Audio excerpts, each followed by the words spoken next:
Director of Interdisciplinary Arts Programs at Stanford, and host of Art and, where we explore how artists and researchers are exploring new ways of seeing the world.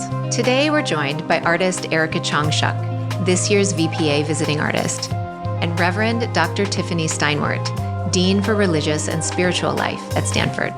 Erika's year-long project, 1,000 Ways to Hold, is a participatory artwork rooted in conversation and clay that asks a simple but profound question: what have you held, and what has held you? Through workshops held on campus with different Stanford community groups, the project creates space for intimate encounters where people sit together, shape pinch pots, and reflect on what it means to hold and be held. Their collaboration emerged from the practice of social art making, exploring how creative ritual can foster connection and meaning in community. Here's our conversation with Erika and Tiffany. Welcome to Art and, where we explore how art intersects with different disciplines and can drive new ideas and approaches at Stanford and beyond. Erika, can you start by talking a little bit about your background in the performing arts and how this project is both an extension of that work as well as a new direction in your practice? I come from a performance-making background.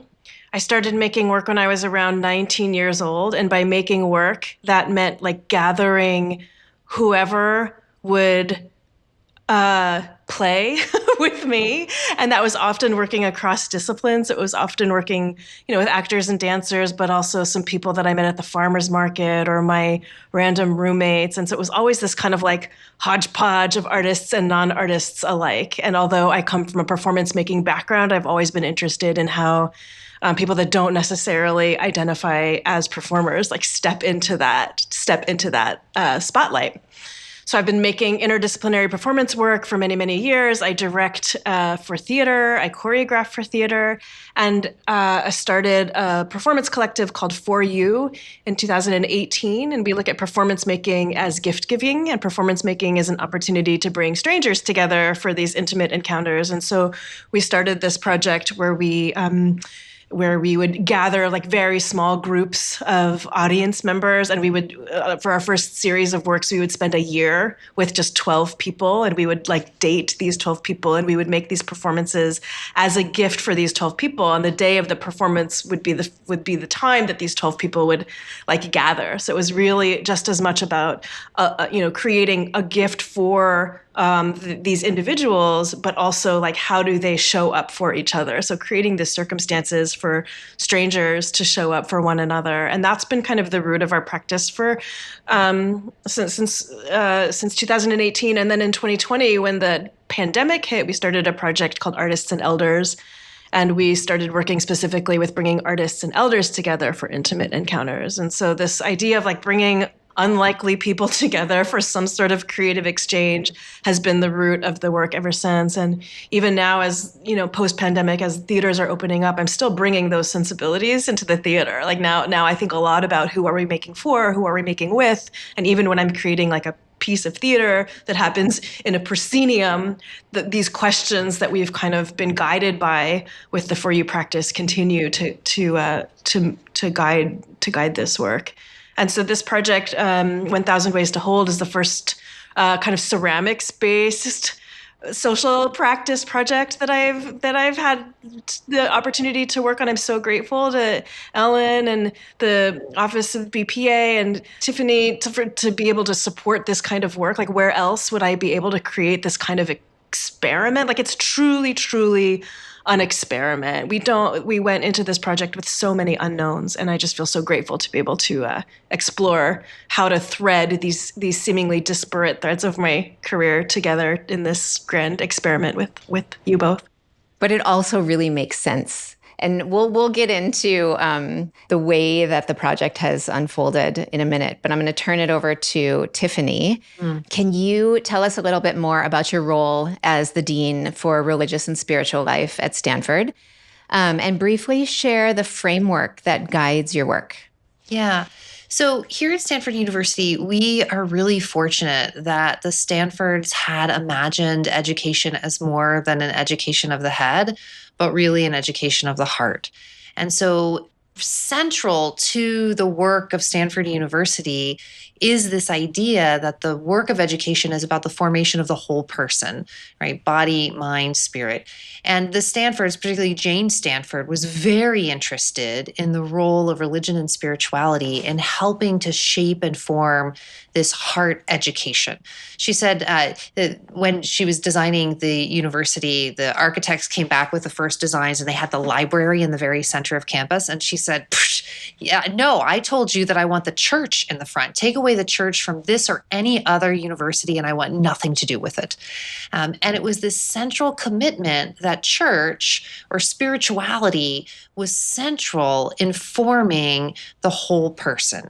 And so our work is literally located in the geographical heart of campus and the metaphorical heart of what we think education ought to be. It's in service of humanity. And in order to do that, you have to have a formation of the heart as well as the head. And so our work on campus is really about helping to guide, nurture, and enhance spiritual life. I like to think about it as we get to ask life's most pressing question, which is, who are you and who do you seek to become for the sake of the world? And we do that in lots of different ways. So we do that. You mentioned the 30 different student religious organizations that we host across 7 different world traditions. We make sure that everybody has an opportunity to engage in the faith of their choosing. We also make sure that people have an opportunity to engage with people who follow different traditions or paths. And so we do a lot of work in multi-faith engagement. And spirituality we can think about as being kind of this 3-part series of questions that we ask. And I think about them, I use the language of the Sacred Design Lab, who've named them as being, belonging, and beyond. Rabbi Hillel, 2,000 years ago, named them as self, us, and now. And the questions really are about being. Who am I? What does it mean to be me, to be an individual, to be human? And then belonging is, who am I a part of? Who are my people? Who is my community? What does it mean to be part of a people? And then the third question that we're asking is, what is beyond? What is greater than myself? And so oftentimes we think about that as a divine or a deity, but really it's anything that's transcendent. Imagine, have you seen the moon lately? Oh my gosh, the moon lately is magical. And if you have gone out in the late night or the early morning in these last few days, the moon was at full peak and then is starting to wane again. It's Ramadan, so we're watching the moon every night. At any rate, there was an eclipse.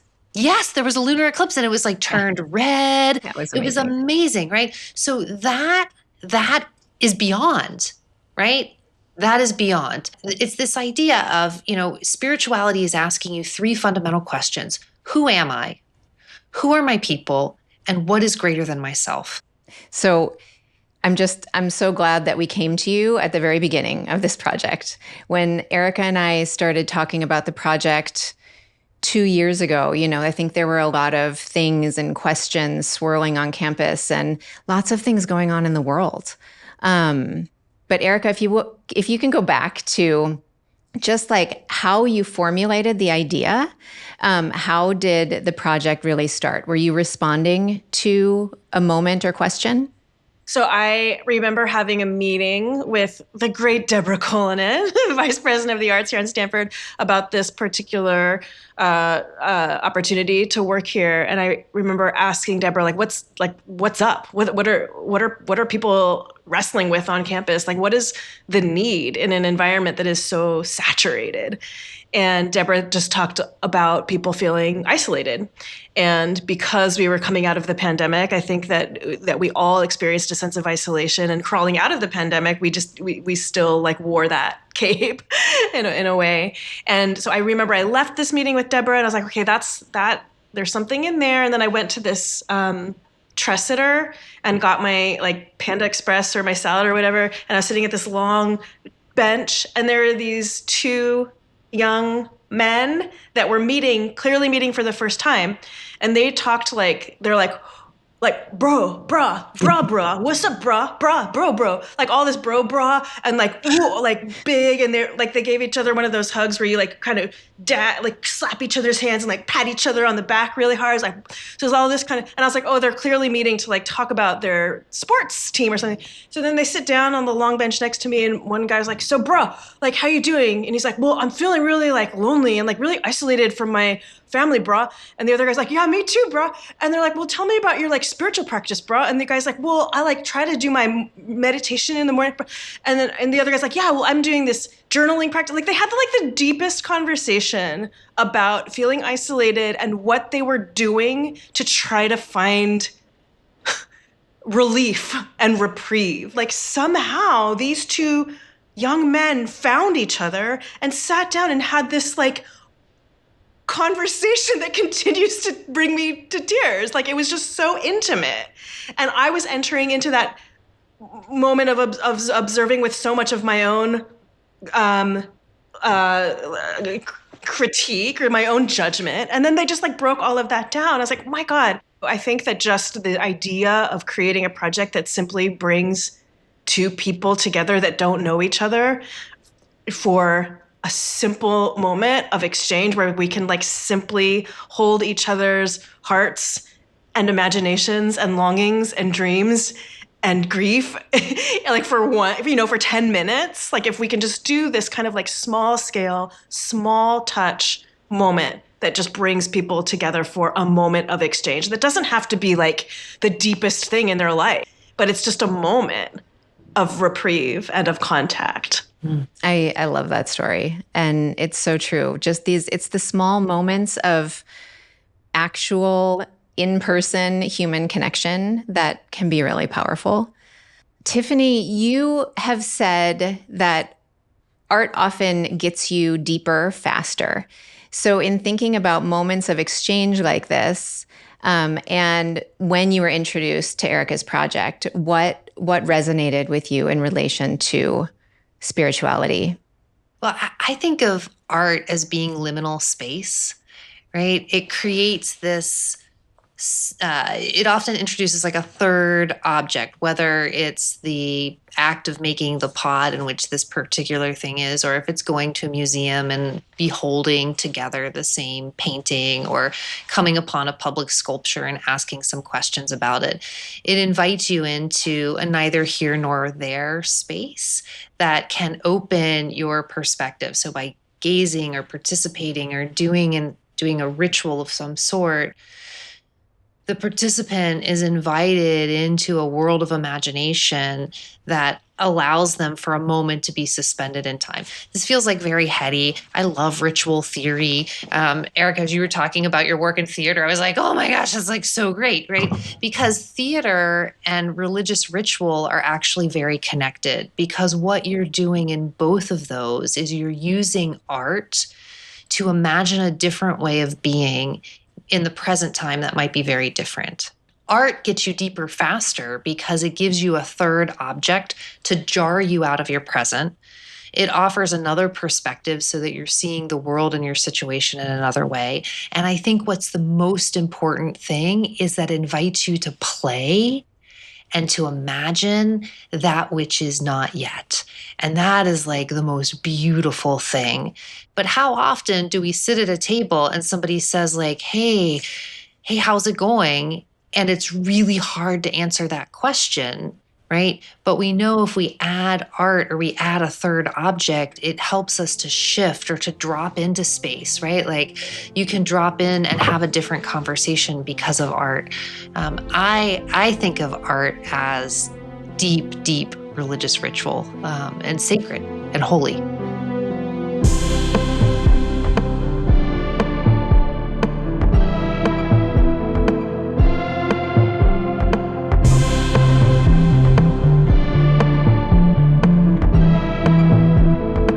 Erika, can we talk a little bit about how you've been conducting these workshops, using that third object to connect strangers and kind of guide them through a conversation? What is it that shifts when you have people making side by side?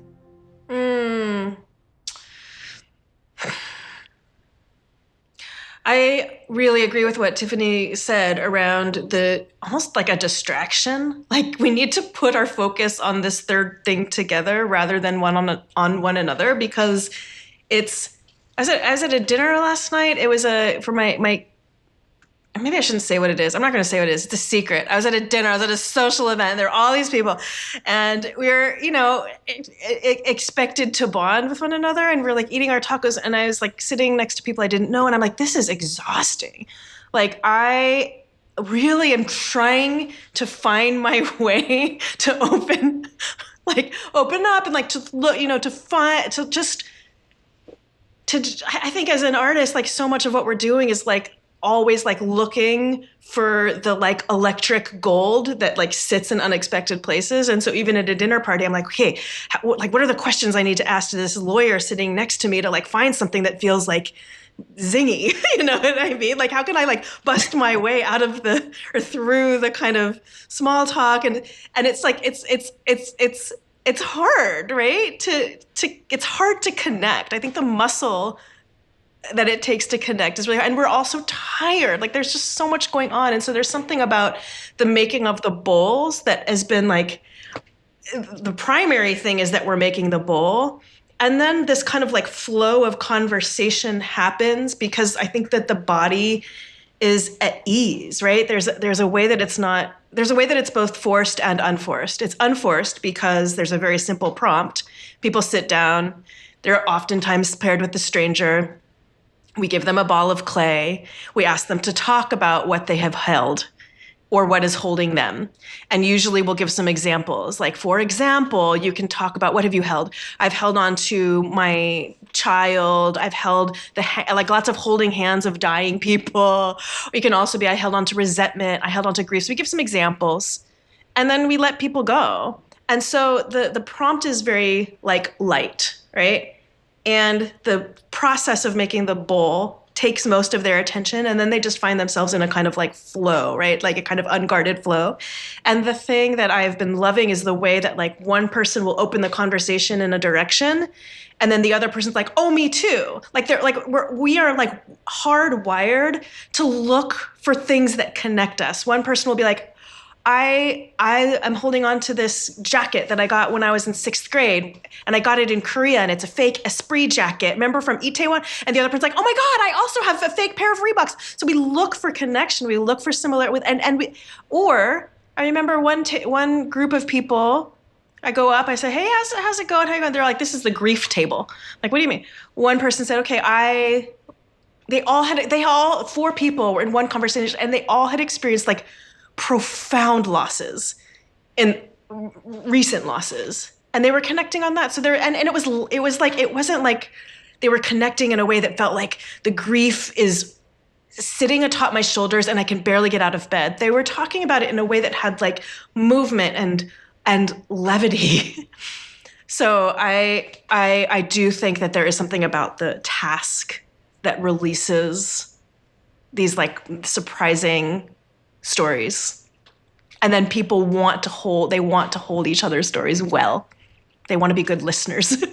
They want to listen deeply and respond deeply and be like empathetic in those moments. So watching the way that people share their own stories, but I guess more even watching the way people hold other people's stories in these moments is very moving. It has been really incredible to watch that and the connections that are made. And I also think it says something about you in the way that you have facilitated that environment that invites vulnerability and allows people to be comfortable. Well, as a performance maker, I think we often think about hosting, right? Like I think that with a lot of my performance, we don't think so much about like, what am I saying? What am I performing? What am I showing? Like, how am I hosting a space? Even if I'm like giving a monologue of Shakespeare, it's about like hosting a public and inviting a certain quality of time to be shared, right? So I think that oftentimes people think of performers as like, ta-da, like as energy moving out, but I like to think of the act of performance as like the act of like bringing energy and holding the energy of a group of people. Tiffany, you were talking about theater and ritual. And even though these workshops weren't framed as rituals at all, there could be something sacred in them. I mean, I'm wondering if you saw in the sessions that you participated in moments of sacredness or ritual emerging naturally. Yeah. Yeah, absolutely. I think, when I think about ritual, I think about it having a quality of attention, that you're paying attention to what you're doing. You're very present. I think making the bowls made people be very attentive to what they were doing, sometimes what somebody else was doing. Am I doing this right? I don't know. People got very detailed. It was a very attentive, it brought you to the present. You had to be in the present. And then ritual also has intention. There is an intention to it. And I think the framing, Eric, as you were talking, I thought about it like, oh, yeah, like art builds a container in which people can then explore and experience these things. And you were setting that container for people to explore this question, right? And it's not just the literal question of what have you held, but kind of the questions that arise about what does it mean to be held or to hold, and who am I, and what does this share, right? It elicits all of these things that you might not know. And so in that way, it was a ritual, right? We were bringing great attention and intention, create a container for people to share across difference. In the Christian tradition, we think about sacraments, and depending on which variety of Christian you are, there's maybe 2 sacraments or 7 sacraments, but a sacrament is a ritual expression in which the grace or presence of the divine is not just signed to, it's not just a symbolic act, but actually in the doing of the ritual of the sacrament, that grace is made real. So divine presence is made real through that act. And I think this project is sacramental. And I think about it, some people might say that I'm being blasphemous, but let's call it a secular sacrament, and then I'll avoid blasphemy altogether. But what I think it does is it's not just a sign or symbol of community. It's not a sign or symbol of like, hey, let's get together and share something different. That in the sharing, in this exchange between 2 people, there's something new created where the relationship becomes that which becomes centered or sacred or holy. Students, through their connecting and through their stories, were generating something beyond themselves. They weren't just pointing to the beyond, they were experiencing it in the relationship between each other and the talking of it. And it was so beautiful. Eric, I don't know if you remember this, but there was one young man who shared that he had been part of this like space launch, and it was about to go into space the next day. And you could watch the whole table, one, be surprised, like who knew this kid was like into that, like had done these amazing things, right? And so his identity was somehow transformed before them.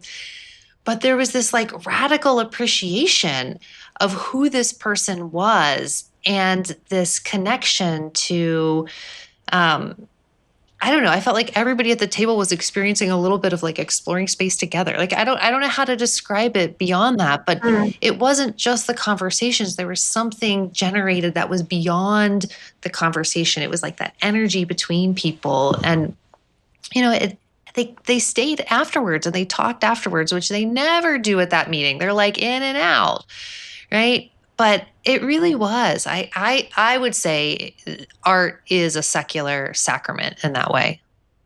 So Erika, kind of on that same note, your project is intentionally accessible. We had a lot of drop-in sessions. Just come, you don't have to RSVP, it's open to anyone. Or we brought the project to people where their clubs were meeting, where community centers are, in dining halls. Why was that aspect central to the design? I think it was practical, right? I think that, again, Stanford is so saturated. And what we learned is that if we want to create an opportunity for people to connect, it's best to like go to where the people are already gathering, right? So to kind of look at where there's already a kind of like fusion of energy. I think a lot of that actually was practical, right? Like so much of the time when we make art, we trace decisions and we're like, that actually wasn't a creative decision, it was a practical decision.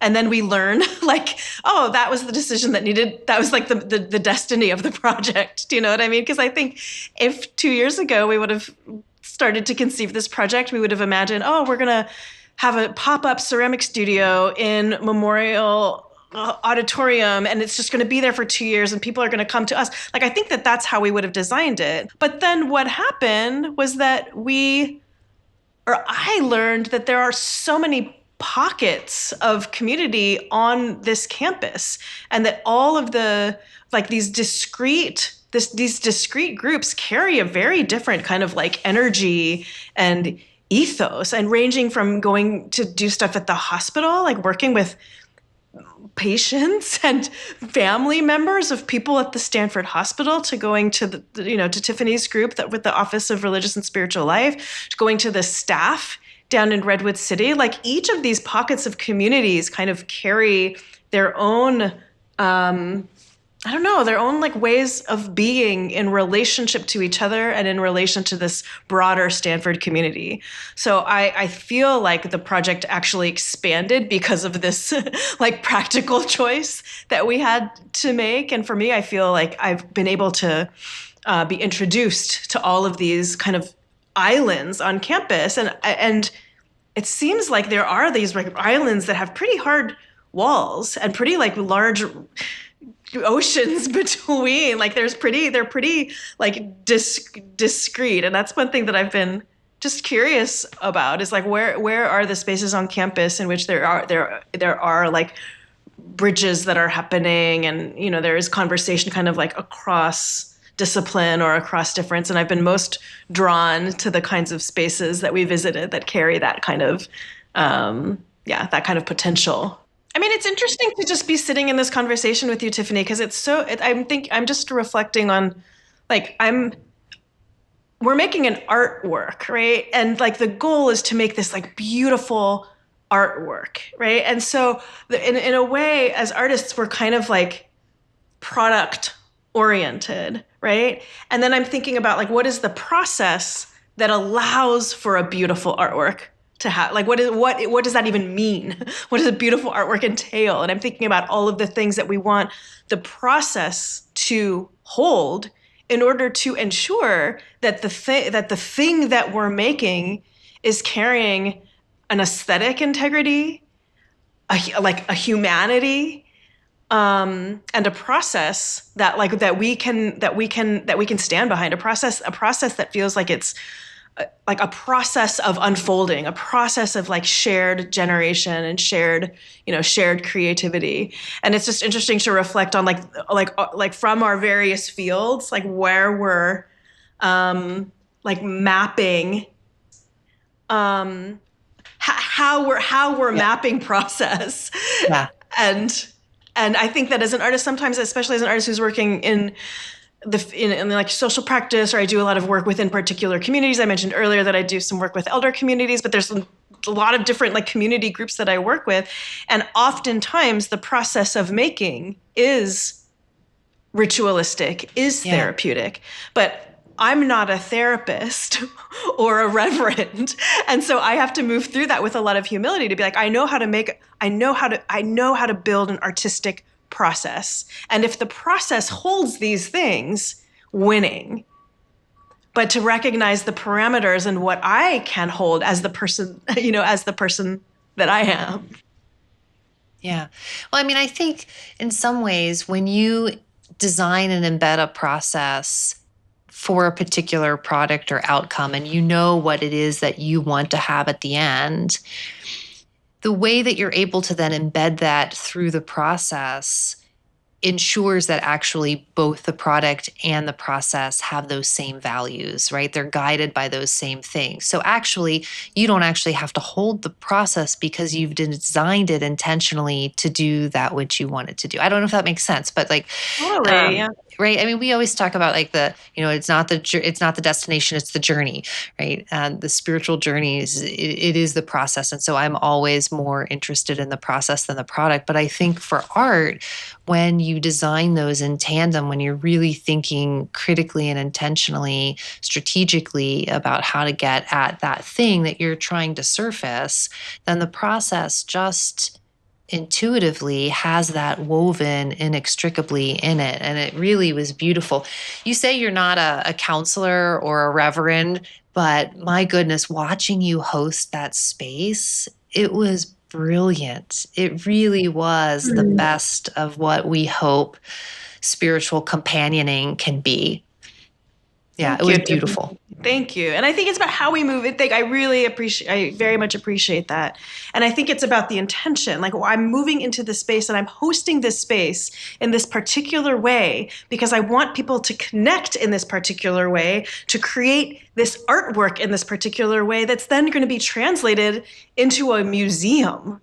Right? Yeah. So what is the kind of like fire that needs to burn through our creative process? Like, what is that lightning bolt that needs to be shooting through every step of the process such that when we get to a museum show, that the artifacts, that the spirit that we're like holding in that museum show is like, that these ideas are salient within that product. Tiffany, we've worked together now on a couple of visiting artist projects.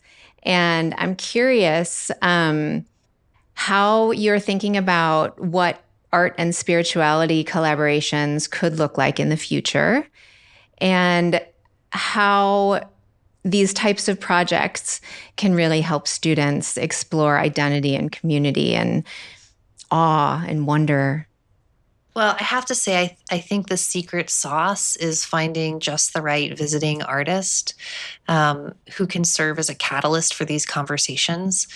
There are sometimes things that you want to do in your own community, but as a member of that own community, you can never bring to realization, right? You cannot be a prophet in your own hometown, so says our scripture. And so you need a catalyst who has an idea, a prompt, an image, a possibility, somebody who invites us to play, right? And so finding that right artist. I think the second thing that is really important when I think about what are these future collaborations are what are collaborations that are public, that invite community, that invite conversation, that isn't just, when I was in college, there was this huge controversy because our small college invited a visiting artist to come. And the piece that he did was called Rock Fan. And it was a giant boulder with a little fan attached to it. And our students were like very, socially aware and like, I can't even believe we paid this much money. It did bring students together in an interesting conversation, I would say. But in protest, people spray painted on it. There was rituals done around it. So maybe in some sense it was effective in community, but I don't think it was meant to create community. It did so by the reaction to it. But I think the best art, the best intersections of art and spirituality in not just invite community, but cultivate community.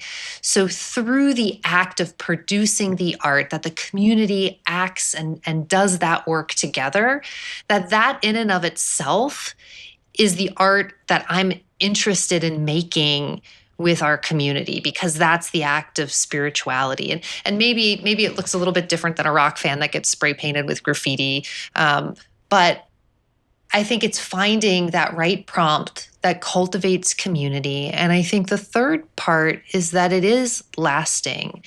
And I don't necessarily mean that it's archival or it stands forever. But what I do mean is that its impact moves past the moment of the making, so that the people who participate in it are somehow transformed by the process of making art, and they are not the person they entered the project into when they leave the project.